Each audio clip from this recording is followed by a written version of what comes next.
Welcome to the Fight for Together podcast.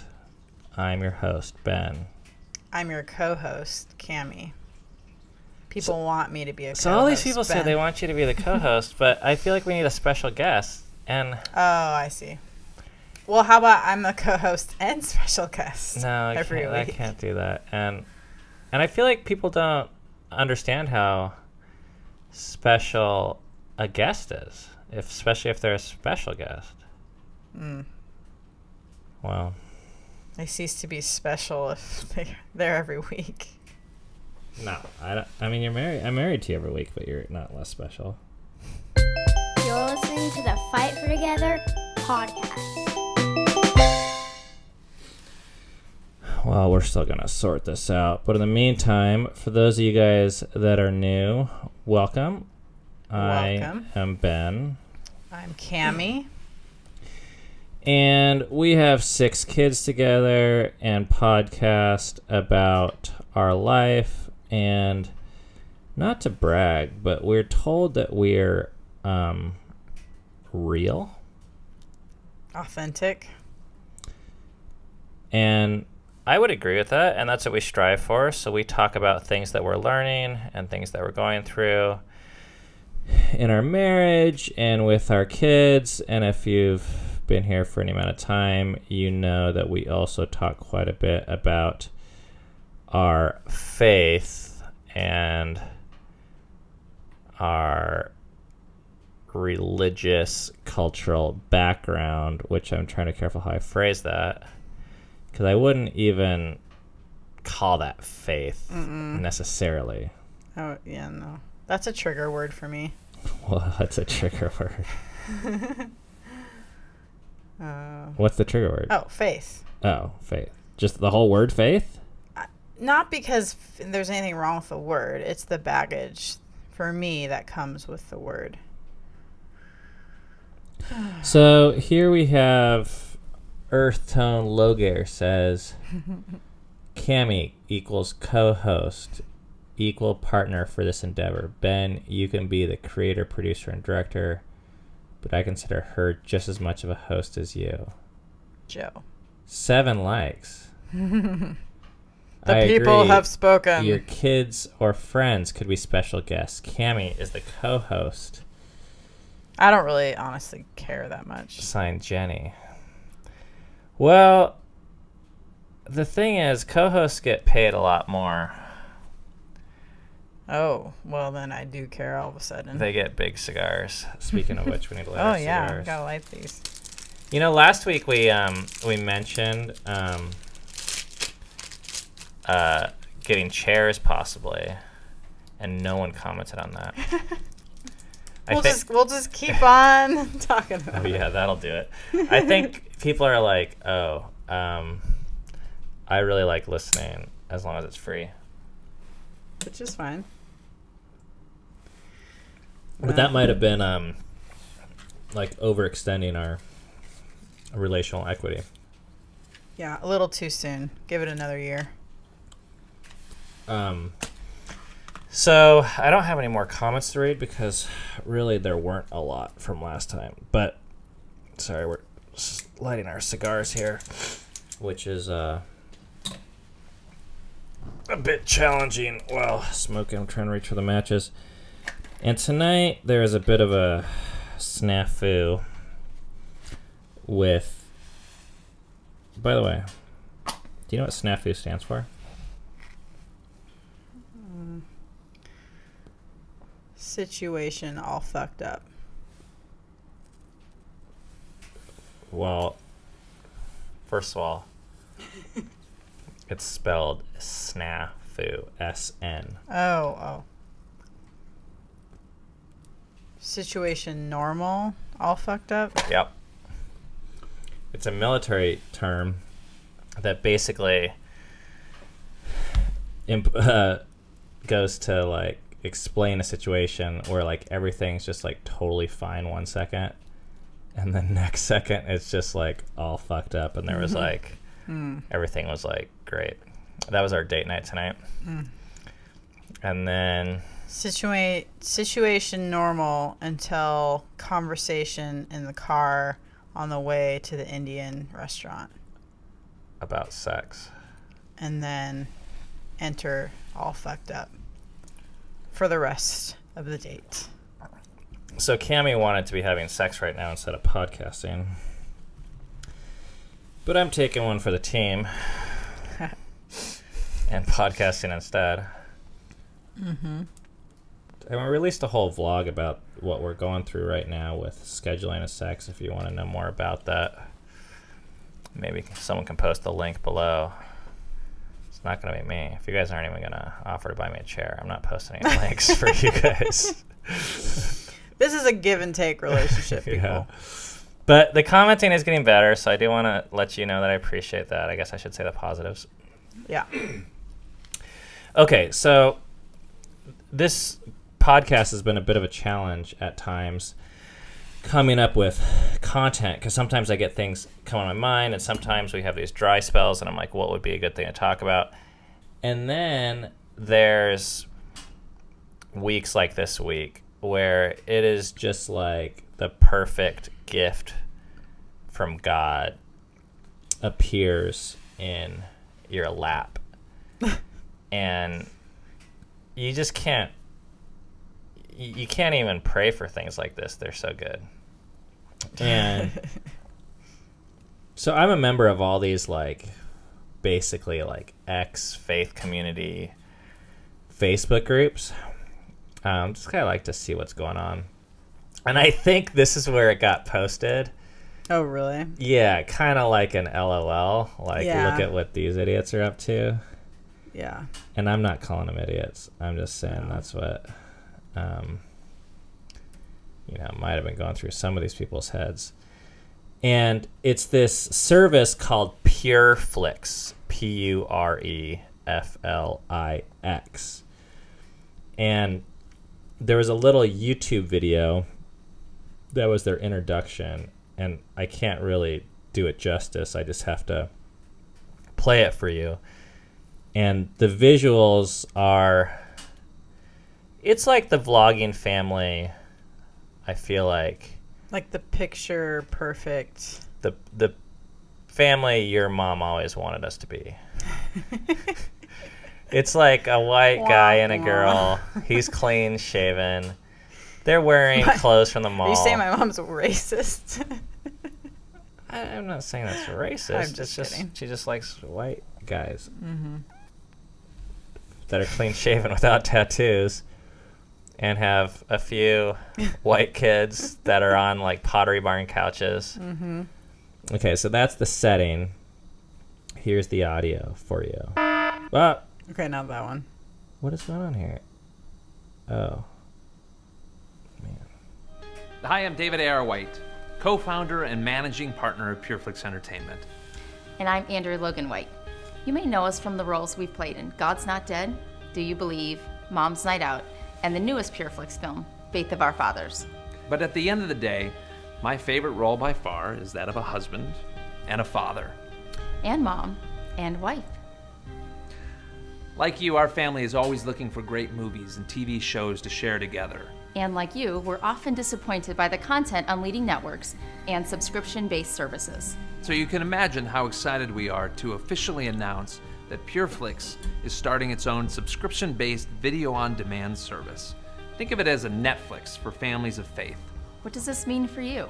Well, at the most basic level, it means that you'll have access to even more of the faith and family entertainment you love.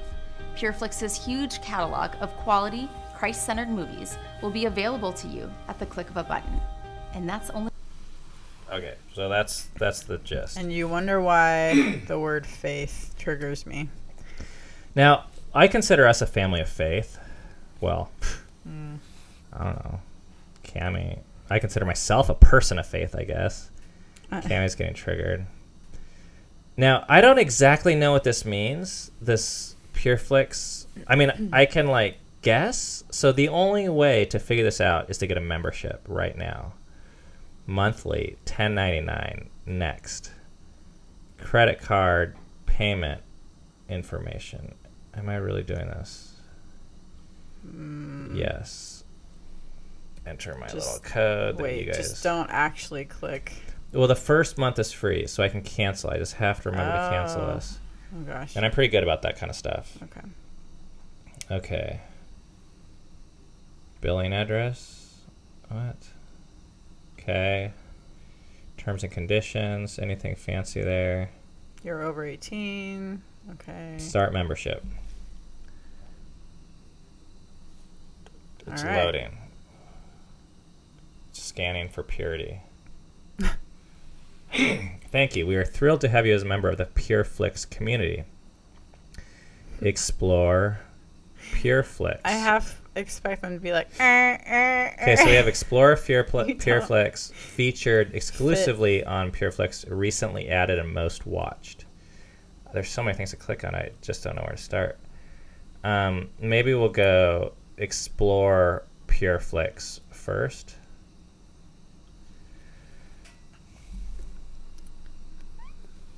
Okay, so it looks like Netflix.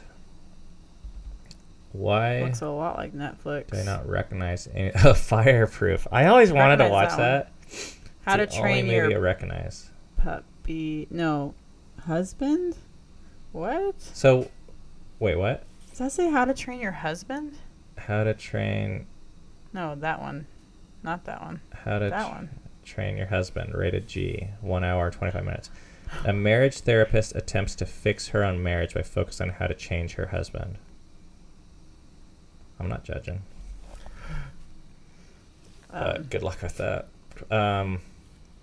Okay, so this top row, there appear to be a bunch of like what basically look like Hallmark movies. They look really bad, and I guess I'm kind of. This isn't going to be a fair review, just to be like we're biased, okay? If you didn't know that. Exclusively, okay, so there's. Wow. Eternal salvation. Do you believe? Oh, there's a whole. You know how Netflix has categories like popular in your area? This category is called Answers in Genesis.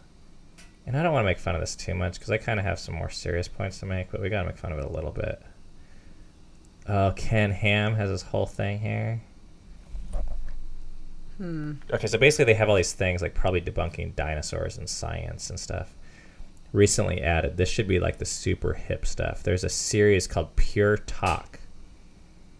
A lively original talk show from pureflix.com that tackles today's hottest topics from a Christian perspective.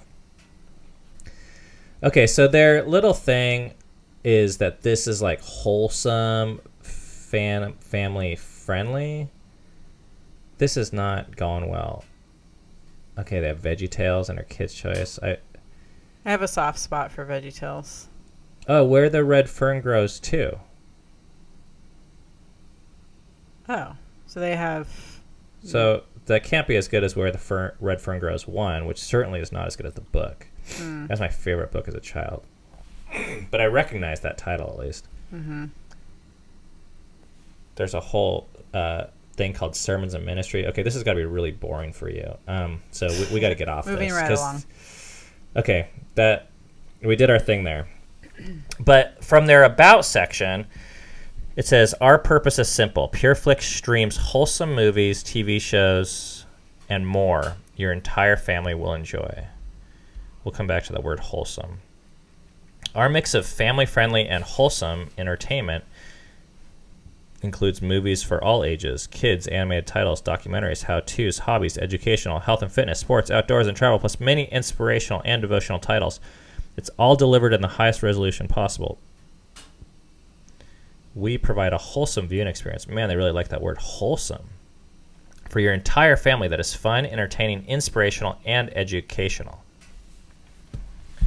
Wholesome Flix doesn't have quite the same ring as PureFlix.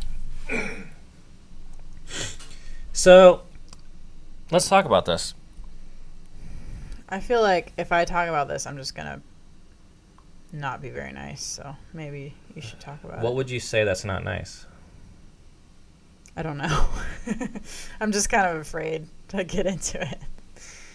But Well, so as the host, I'm supposed to prod you with I feel like this is an exclusivity, sheltering from the world type site.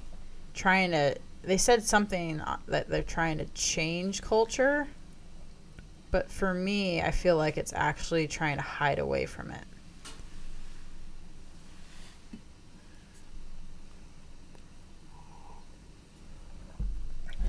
What do you mean? I don't know. Just that it's this exclusive site for Christians, but I would say a certain brand that have a certain set of beliefs that you can be tainted by the world and by watching things that don't have the purity code. So I think where I get triggered, I have a beef with this. I have a big beef with this, actually. And it kind of comes down to how this particular brand of faith defines pure. Mm-hmm. And so I have some readings that I'm going to do just from books that have been inspirational from us recently. So this is a book called Things Hidden by Richard Rohr. The subtitle is Scripture as Spirituality. So if you're not a spiritual person, I think you'll be okay.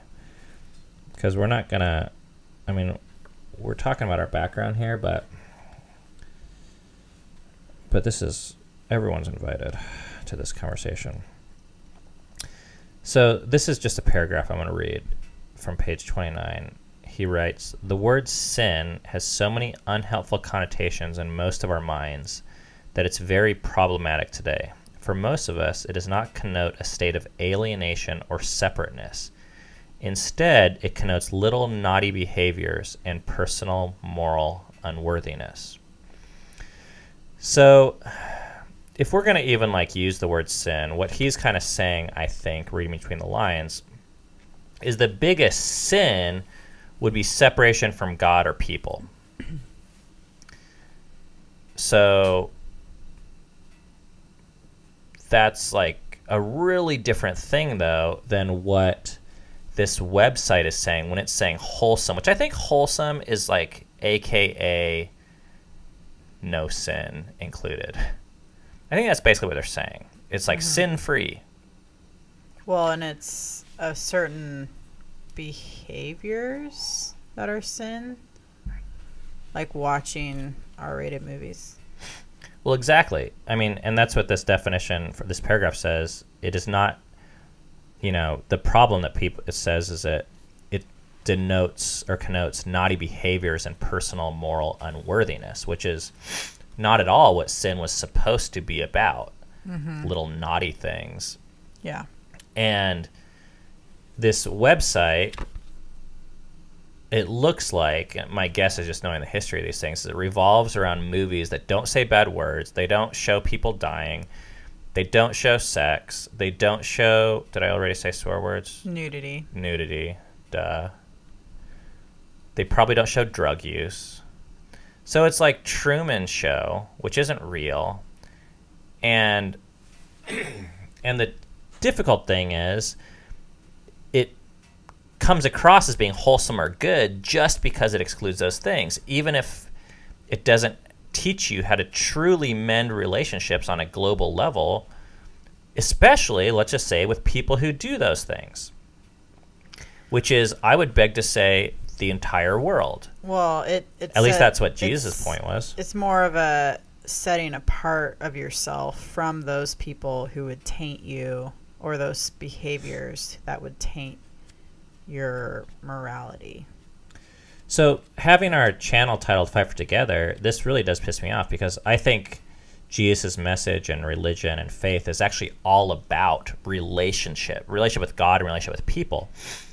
And that which is sinful or dangerous or damaging or whatever you would call it is that which is damaging to relationships.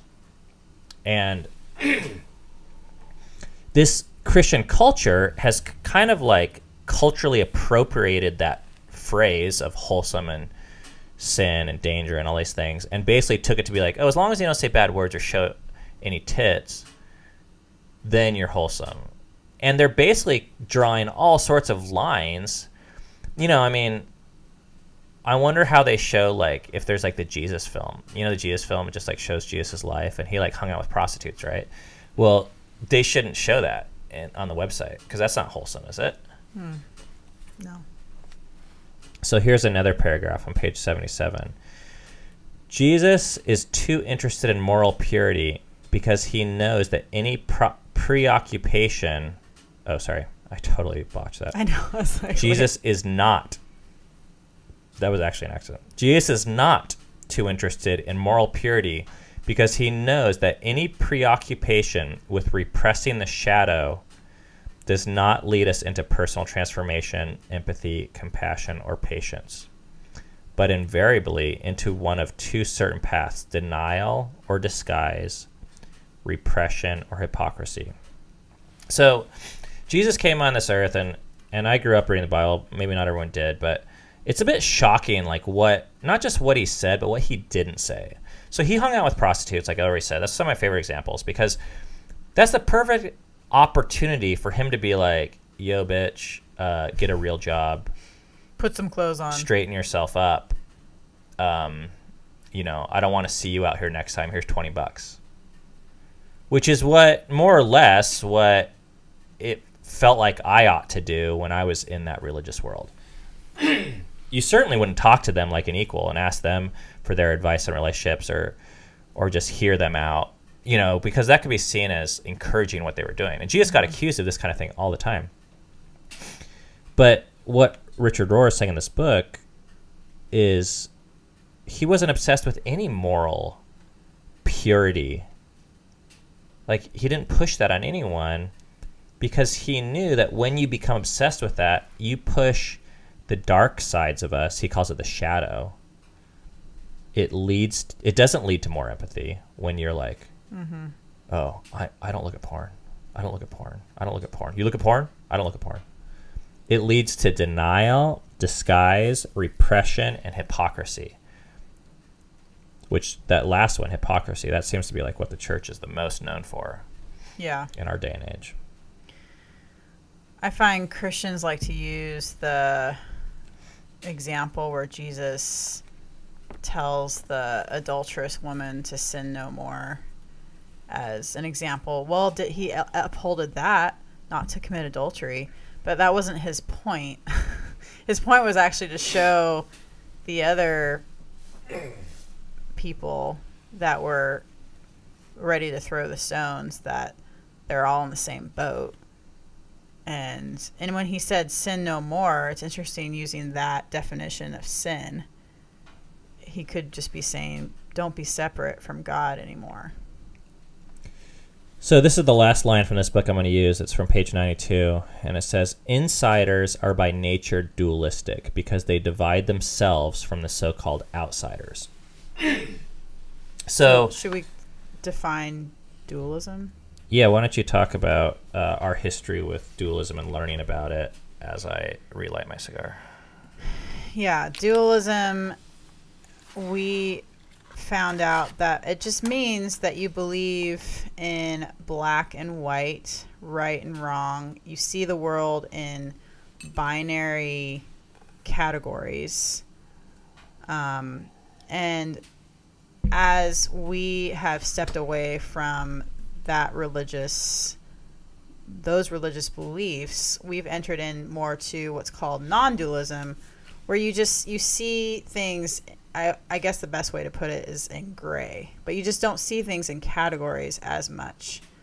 I think there's probably somewhat of a spectrum going on as far as like entering into that. It's like a whole shift of consciousness where you see the world just really differently. It's not them against us. It's, oh, we're all in this together. There's not these separations that we put. So, and this is what he's saying. Insiders are by nature dualistic because they divide themselves from the so-called outsiders. So what's happening anytime you create an identity out of morality and you're like, okay, this is who I am. I'm a vegan, or I don't steal, or don't use bad words, or even like, Or I vaccinate. or I'm a nice guy. You know, I mean, people divide the world into that. They're like, I'm a nice guy. Those are assholes over there. And Jesus approaches things a little bit more, it's a little more complicated. It's like, okay, we all have a little bit of asshole inside of us, and we all have some goodness inside of us. That goes for the whores, and that goes for Ted Bundy, and that goes for Adolf Hitler. And we all have a little bit of Adolf Hitler. Mother Teresa. Inside of us. Yeah. And what pisses me off about this type of website is I think it promotes this mindset that there's a group of wholesome people and there's a group of wholesome entertainment. And if you start going into unwholesome entertainment, then by definition, you have to address the people that are using unwholesome entertainment, the people that are creating it, and the people that are starring in it or, you know, making it. And they're now outsiders. They're unwholesome people. You know, you can't just have these categories apply to things. They also apply to the people that make the things and use the things. If any of those actors ever got a job acting in a Netflix film, they'd be like, yeah, you can't act for us anymore. Sorry. That. You lost me. What are you saying? I just thought that'd be kind of funny and sad. So this is from another book that we read recently. It's called The Wisdom Jesus by Cynthia Beauregard. I have no idea how to pronounce her name. And I thought this was really interesting. She takes a stab at defining purity, and this definition of purity really kind of was something I had never heard before. Because Jesus did say this thing, blessed are the pure, and then she writes in parentheses, that is single of heart. But who would have believed that he is not talking about perfecting one's virtue, but about upgrading the operating system? So, and she develops a longer paragraph, but her whole point is that when Jesus said, blessed are the pure in heart, we took it to mean like moral code. And keep in mind that moral code is not what we practice now. The people that were oppressing Jesus and that he was speaking about, or that made this assumption then, I mean, they had a million crazy laws that they were following, having to do with women being on their period and having to go outside of town, to like not wearing certain types of cloth and not cutting certain types of hair on your head, and all these things that I think may have had their place in that culture, but we would look at them now and be like, that's crazy. But they're all to get into a right standing with God. That's Right, what that's people thought. The purpose, yeah. And that's why people thought they were so important.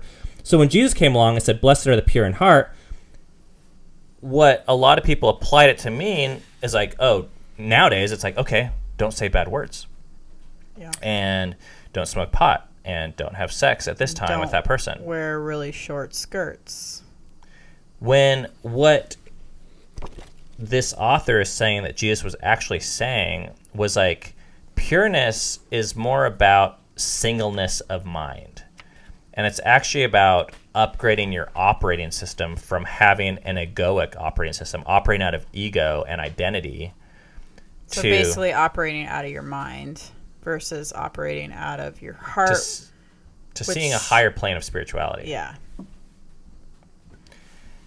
And I actually, the more I've thought about this, and this has been fairly recent for us, like the last 6 months we've been exposed to this type of literature, I'm like, that makes so much more sense than Jesus basically preaching strictness, because he wasn't very good at following the codes ever. That's one of the things people really didn't like about him.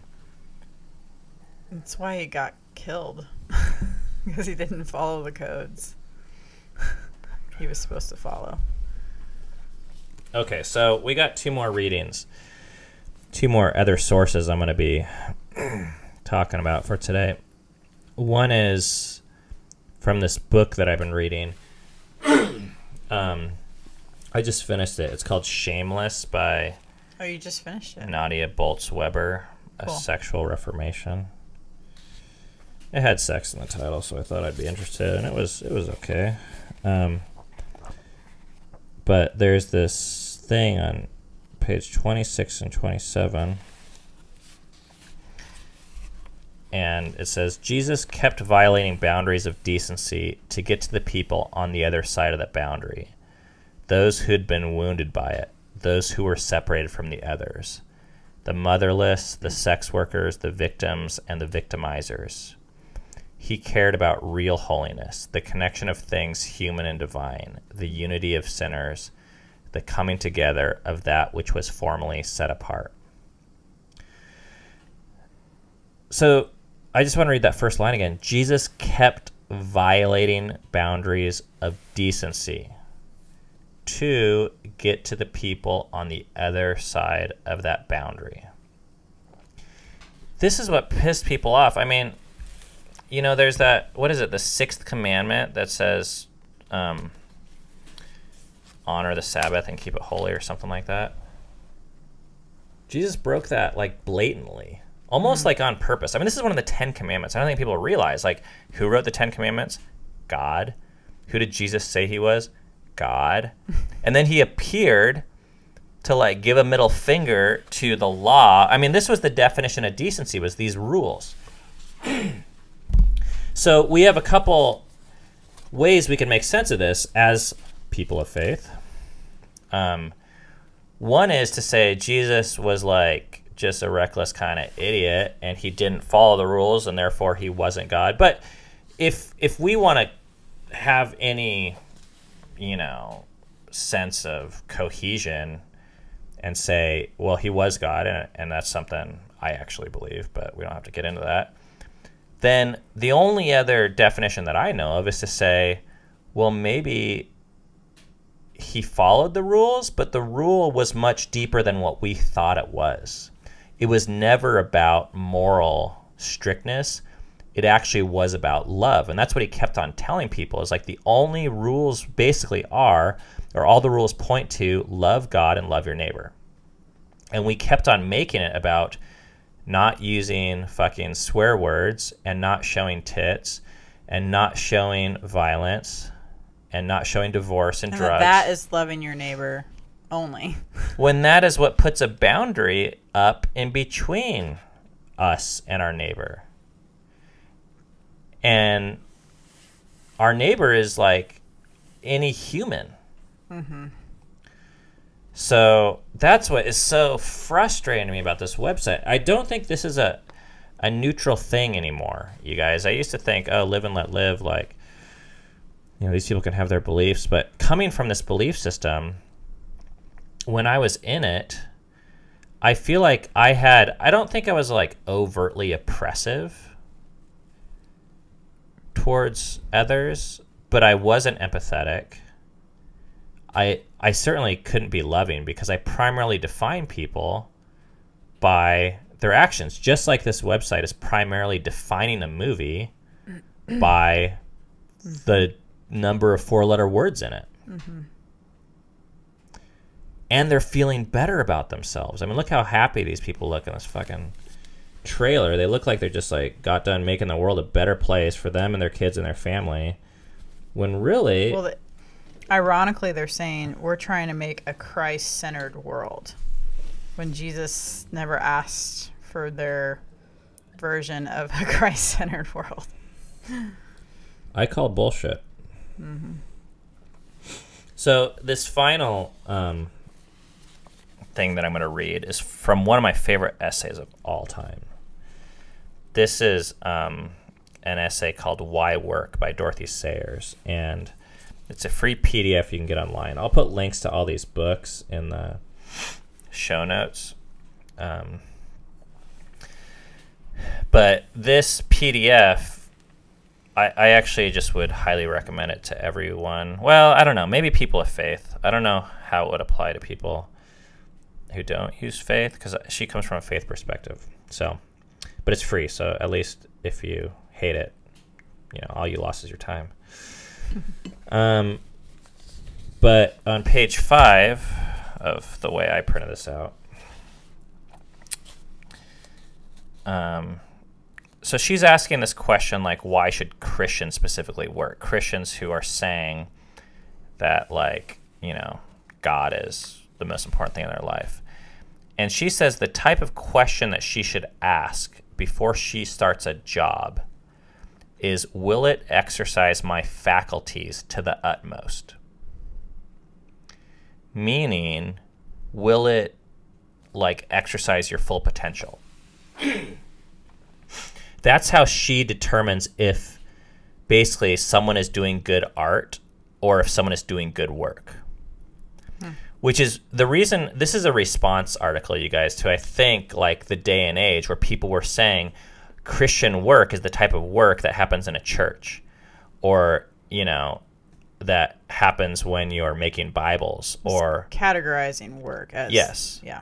So therefore there's like non-Christian work, which is like cleaning toilets and building cabinets or mowing being lawns, a business person. being a business person. And then there's Christian work, which is basically saying the word God and talking about heaven and shit like that. And she's saying, no, actually, what defines good work or Christian work, which she's not saying is just done by Christians, we'll get into that in a little bit, is any work that you do where you're using your everything. You're using the most of basically what you've been given. Which, to translate to these movies are just shitty movies. I mean, it just looks like those like what do you call them, B movies? Where they're all like sub-quality. Yeah. And I'm not even talking about like low funding, because like I believe you can have low funding. I mean, our documentary for the Appalachian Trail didn't cost anything. I mean, it cost us time, but I was really proud of how it turned out because we put everything into it. And I feel like it's a pretty kick-ass little documentary. I'm not trying to brag here, but I feel like it was like good, but it wasn't good because we didn't have sex scenes in it. I just couldn't figure out how to get the sex scenes in there. 2 other quotes from this thing. One is, but is it astonishing? How can anyone remain interested in religion which seems to have no concern with 9/10 of his life? The church's approach to an intelligent carpenter is usually confined to exhorting him not to be drunk and disorderly in his leisure hours and to come to church on Sundays. What the church should be telling him is this, that the very first demand that his religion makes upon him is that he should make good tables. So this once again speaks to that categorization where Christians are like, oh, what happens at church, that's God's thing. And then basically what happens outside of church is not, it's like worldly, it's like unwholesome. And she's saying, how can one remain interested in a faith which has no concern for 9/10 of their life? Or I would say 9/10 of the people on the planet. If most of the planet is filled with gays and lesbians and people that swear and people that do drugs and people of other religions that smoke cigars, I mean, not that bad, or cigarettes. Someone on our did you see that comment? Yeah, where someone is like, how can these kids, their parents smoke cigarettes around them? I was like, poor kids, those aren't cigarettes, those are cigars. Jeez, lady, get it right. If you're gonna diss us, get it right. But the best way someone can be a Christian is by making a damn good table. And it doesn't then even matter if they're a Christian by her definition. No. I mean, she's not saying that's what makes you a Christian or whatever, no. But she's saying that's the Christian thing to do, the godly thing to do. It's not about him not having tattoos. It's actually respecting yourself by making good tables. Like taking, and respecting God. And respecting other people who you're going to be selling these tables to. Okay, so this is a long section. Strap your seatbelts on. The official church wastes time and energy and, moreover, commits sacrilege in demanding that secular workers should neglect their proper vocation in order to do Christian work, by which she means ecclesiastical work. Okay, that's fancy church language for work within the church. The only Christian work is good work well done. Let the church see to it that workers are Christian people and do their work well as to God. Then all the work will be Christian work, whether it is church embroidery or sewage farming. Let me give you an illustration of what I mean. When my play, The Zeal of Thy House, I don't know what that is, was produced in London, a dear old pious lady was much struck by the beauty of the 4 archangels who stood throughout the play in their heavy gold robes, 11 feet high from wingtip to sandaltip. She asked with great innocence whether I selected the actors who played the angels for the excellence of their moral character, unquote. I replied that the angels were selected to begin with, not by me, but by the producer, who had the technical qualifications for selecting suitable actors, for that was part of his vocation, and that he selected, in the first place, young men who are 6 feet tall so that they would match properly together. Secondly, angels had to be of good physique so as to be able to stand stiff on the stage for 2.5 hours carrying the weight of their wings and costumes without wobbling or fidgeting or fainting. Thirdly, they had to be able to speak verse well in an agreeable voice and audibly. Fourthly, they had to be reasonable good actors. When all these technical conditions had been fulfilled, we might come to the moral qualities, of which the first would be the ability to arrive on stage punctually and in a sober condition, since the curtain must go up on time, and a drunken angel would be indecorous. Bad. After that, and only after that, one might take character into consideration, but that provided his behavior was not so scandalous as to cause dissension among the company. The right kind of actor with no morals would give a far more reverent and seemly performance than a saintly actor with the wrong technical qualifications. Oh, then she says, oh, this is fascinating.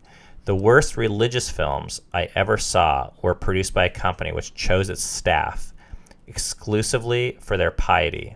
Bad photography, bad acting, and bad dialogue produced a result so grotesquely irreverent that the pictures could not have been shown in churches without bringing Christianity into contempt. Dang. Final sentence. God is not served by technical incompetence, and incompetence and untruth always result when the secular vocation is treated as a thing alien to religion. Okay, so to summarize, I think you got that. Sorry for this long reading, but basically she writes this play, and she's a woman of faith, so that it's in a church and a play, and then the lady says, oh, did you pick the actors basically did you pick Christians basically to act? And she's like, no, I picked good actors, people that were 6 feet tall, looked badass, could stand up and not show up drunk. And she says, Speak well. the most honoring thing to God for a Christian. I mean, she's a Christian, so once again, you guys, for this, you don't have to be a Christian to understand these concepts or to jive with them. I actually just want to be able to identify what Christianity even is in its accurate form, and then you can decide if you agree with it or if you disagree with it. Like that goes beyond the scope of our discussion here. But I feel like these people, they're presenting it as something that it's terrible. It's like not at all. It's not what Jesus presented it as, and it's really sad. Mm-hmm. Yeah, the film thing is really fascinating, that part, because it does remind me of Christian films. And I'm actually listening to this podcast now called Labeled, and it's all about the early days of Tooth and Nail, which was a record company that I was in love with when I was in high school. I mean, it had like these Christian, it was a Christian hardcore and punk bands record company. When I was in Southern California. And it tells the history of this, which is just going down nostalgia lane for me. But there was all this controversy among these bands who would basically go on tour and play in churches, and the promoters putting on the show, which were usually like the pastors, would get pissed if the band didn't talk about Jesus or like give a little sermon or like have an altar call. And the band was like, we just came here to play music, dude. And basically the pastor, that wasn't good enough. Like it wasn't Christian if it didn't have a explicit Christian message, aka a sermon. Like, in other words, they couldn't just be carpenters. Mm-hmm. Well, they couldn't just play music. So I just have to fit this in there just because I have to. Our family is watching Game of Thrones now, and it's been really fun. And my perspective on this has changed as we've gone through our faith evolution for the last 5, 6, 7, 8 years, because I wouldn't have allowed myself to watch this before because it seemed really bad. I mean, there was like all this sex and nudity and incest and violence, and I wasn't really so hung up on the violence, but it seemed like it presented a life that I didn't feel comfortable watching. And I think a number of things have changed, a lot of what we've presented already tonight. But what started to change as I started to not believe that Jesus' mission on earth was to morally separate us from that which is impure in a religious sense. In fact, that's what he came to save us from, the needing to separate ourselves. We started to see good aspects of Game of Thrones. Like... And I would say not save us from, but show us that there's another way to live. That's what I mean. Okay.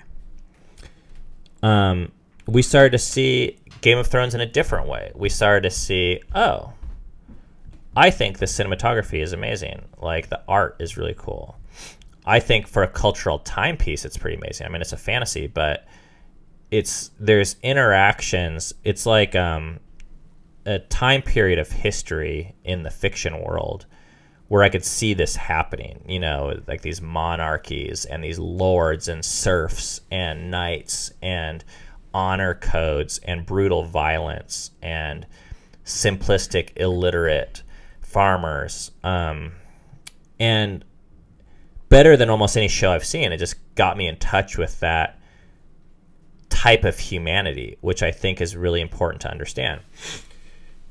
And of course, there's all these like soap opera level relational dynamics where you have brothers and sisters fighting and people are fighting over this throne and whatnot. And I really enjoyed that complexity. I enjoyed navigating it, figuring it out, understanding it, trying to decide like whose side am I on, what do I believe, which characters are right or wrong, and that type of thing. And a number of years ago, I came across this article. And the article is titled, "I Don't Understand Christians Watching Game of Thrones." And this would have been a great article if that was the whole article. It really should be, I understand why Christians watch Game of Thrones, and this is why I disagree with it. Yeah, that's basically what he's saying. The article should be titled, real Christians should not watch Game of Thrones, or they go to hell or something. So I really can't read this because it's too triggering for me, but I'll see how far I can get. This will not be a long post because the issue doesn't seem all that complicated. I'm already triggered. That's like the first fucking line.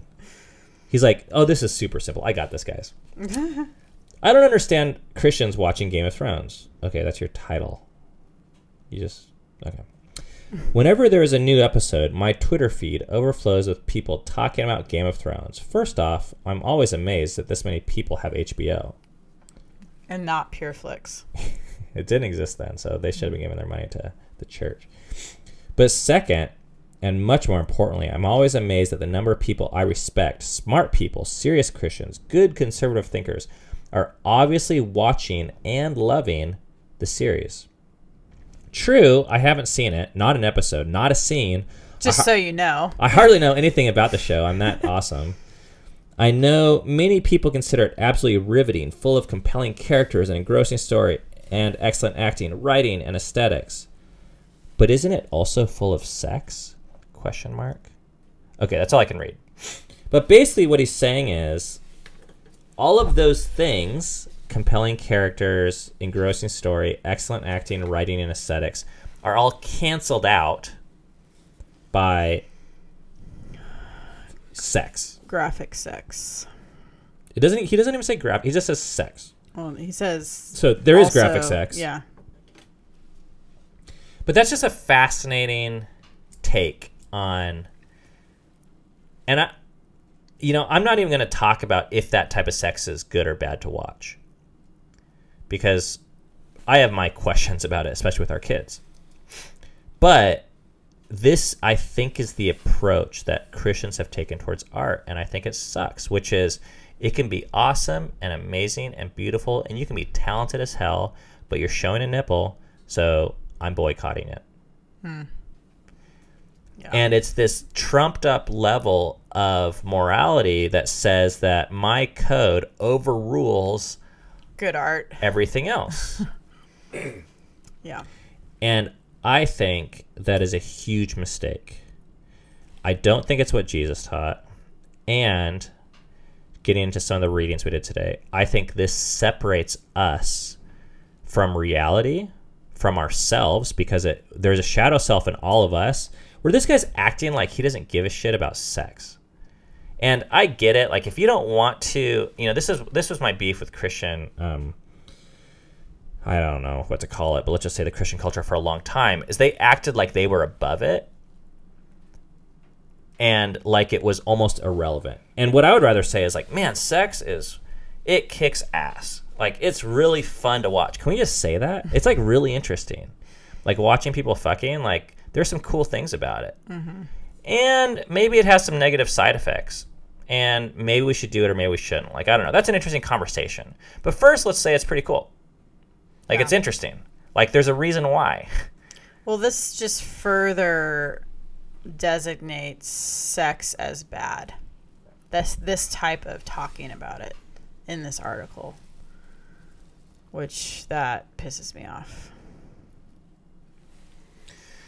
So that's all we got for you today, guys, with this whole business. PureFlix, get your free membership. Use coupon code FightForTogether to get your... For real? No. Oh, please. I just want to pretend like we have a sponsor or something, and we're a legitimate podcast. Oh, crap. We don't have much time here because our battery's low. Okay. But it is time for... Where's my little note card go? Dang it. We have our phone things, but I don't know what button to push anymore. Is it this one? No. I think it's... There we go. I got it. All right. First phone call. One more thing. Thank you for today's episode. I found it to be very refreshing and really positive. It made me so happy. I wanted to hug you guys. You mentioned wanting to have dialogue, so here's my story. I am Catholic, however, I grew up in a progressive church. I grew up in an area of New Jersey that is very secular, so the priest only ever talked about love and forgiveness, and God's love and forgiveness, because he was just happy people were there. We had multiple gay couples and single unwed mothers in our church, and that was just the norm. However, I'm older, he's retired, and I've moved. I've had a lot of difficulty attending other churches because the priests are preaching about morality and how we are sinners. I didn't grow up hearing this. This has led me on my own spiritual journey. I really appreciate hearing your journey because it often feels wrong to me to explore. Listening to you has helped normalize this spiritual exploration process.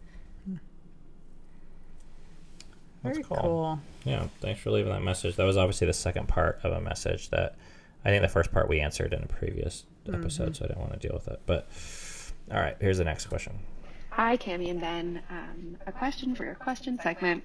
I'm kind of wondering, since your parenting styles have changed so much over the years, from the sounds of it, you've become much more flexible and understanding and kind of have like a two-sided situation where you like really listen and adapt to your children's perspectives, as opposed to kind of like I'm the parent, I know everything, blah, blah, blah situation. I was just wondering if your older children are like observant of this and have noticed these changes, and if they have any feelings about how their younger siblings have such a different experience. Like, are they resentful, or are they like, just anything like that? Awesome. Thank you. Dang it. I forgot this question was on here because I was going to actually have Dev come down, and I thought that would have been fun. She could have been our special guest. I know. Yeah, that's a good question. Dove, our oldest, has voiced some... I just think she just notices that Rainier gets away with a lot more than she felt like she did. And because we're just not as strict with him, and don't, things. And so I think I have felt that she has some misgivings about that, but this is all just, I've tried to talk it through with her, and she thinks, oh, it's fine. But I think she has resentment about it. Yeah, that's probably going to come out later. I don't, right now it's probably more of a, maybe she's not as aware about it. Yeah, the thing with our kids, and I've seen this with other people's kids, is you can't ask them if things are cool and then always trust their answer. I mean, or let me rephrase it this way. It's not a permanent answer. They have the right to change their mind. And I think, so our kids are pretty cool in that they're pretty kind and they get it on one level now. So we ask them, hey, are things cool? Like, we say we're willing to apologize, and they're like, no, it's great, it's fine, we understand. But they also haven't lived life outside of our house. Right. And I think when they live life outside of our house and they see other people and other families and other ways of doing things, if it was anything like my leaving, that's when I really started to get pissed and be like, wait a second, like, why did I have this and why didn't I have this? And I kind of allowed myself to question more. So I'm just expecting that to happen. You have more safety and distance when you move away. Your parents aren't over you, and they're not a part of your livelihood. And I think that helps kids be more honest. But what I'm telling myself is a lot of this has come up since we've changed things. So like Rainier will get away with things, and I'll notice that she's kind of pissed. She takes it out on him a bit. And she's like, well, he's a brat because he's getting away with this. I wasn't allowed to get away with this. And I don't think this would be as much of an issue if we hadn't changed things and if we were still strict with Rainier. But I think it would be a bigger issue later on in life. So I think we brought this change upon ourselves. And anytime you do disrupt the system, it can cause people to like kind of wake up from their trance. So we're just, I kind of want our kids to get a little bit pissed with the way we did things. Yeah. Because I think parts of it were unhealthy. That would be normal. And we want them to be honest as they can now, and honest in a different way later. Hi, Ben and Cami. It's Jamie again. I was going to call you last week, but I was away. I actually had my birthday. So I'm now the 27-year-old bisexual from Australia. What I wanted to talk to you about today was the past and reflecting on the past. So I was once in one of those controlling relationships that you were talking about in this week's podcast, funnily enough. And he really did affect my growth. In fact, I think we both affected each other's growth, but that's another thing. But it was a really dark 2.5 years. And I have a journal from that time. And I'm trying to decide currently whether I should get rid of it or not get rid of it as part of cleaning up my house. Because on one hand, I have it's evidence for me. It's evidence of how far I've come. It's evidence of that time when I have doubts about, oh, did this really happen? Was it really as bad as I think it is? Because, as perspective happens, you go, oh yeah, but I'm a stronger person now. I wouldn't be reacting in that situation the way I did. I probably wouldn't have stayed in that relationship the length that I did, but I wasn't at that point in my personal growth back then. So it's a good reminder to myself, this is the headspace I was in. This is, I wasn't a judgment on myself. That's just how I was. But on the other hand, it's like, why am I lugging this thing around? Is it just weighing me back? Is it holding me down? And if I get rid of it, am I just getting rid of the bad parts of my past if I keep this notebook and not another notebook?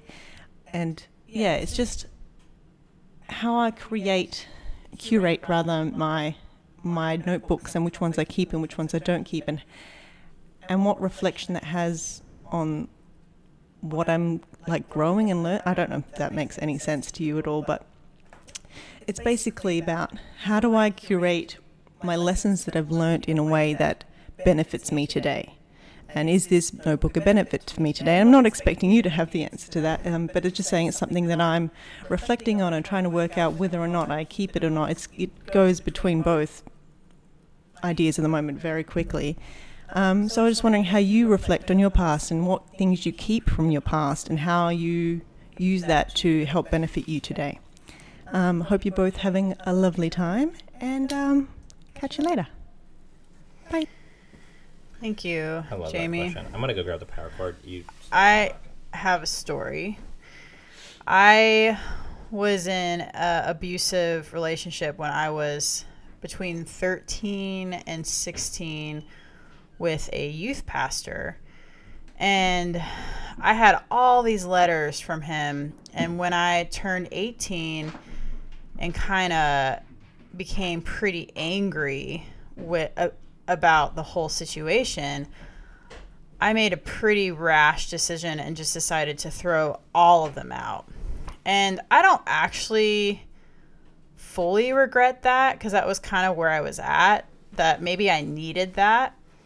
But now that I'm now 38 and a lot of years have passed and a lot of growth has passed for me, there's been times I wished I had those letters just to be able to reflect on that time period in my life. Just to be able to see how that was actually a part of my life that was significant. It wasn't all bad.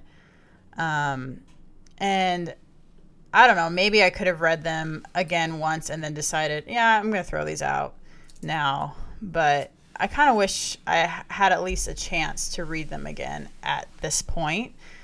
But I don't know. It's a pretty personal decision, and I don't think there's a right or wrong answer. One of the things I'm learning, though, now is sometimes going into your past can be helpful, but usually it's not. It's only helpful if you're actually trying to, deal with trauma and just certain actual specific things that are inhibiting your growth now. But for the most part, dwelling in the past and dwelling in the future has proven pretty unhelpful for me. Yeah, that's a great question.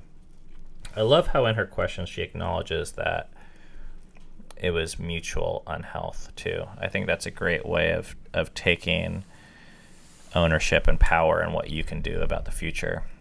Yeah, I have a couple stories. I'm like neurotic about keeping historical things. I mean, I have now with this vlog that we've created, the videos, I have terabytes and terabytes of video footage from years ago, and it's like too much, it's like it almost becomes a job to just like store it and categorize it and then back it up and then worry about it. And part of me just wants to delete all of it, but then like just recently I got the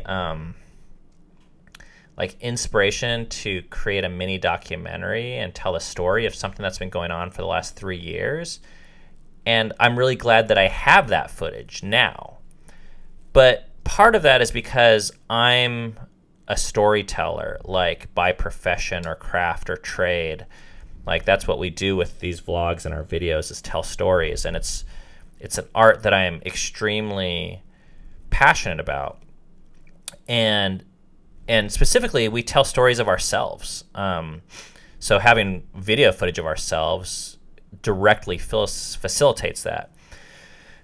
But from another angle, there's Like when I got back from the Appalachian Trail, we did this 5 or 6 month hike, and I got back and I saw my closet and I saw all these clothes that I had kept, and there was like 15 t-shirts that I had, 12 of which were like nostalgic for me. They represented relationships and businesses and projects that I had done that I like never wanted to forget.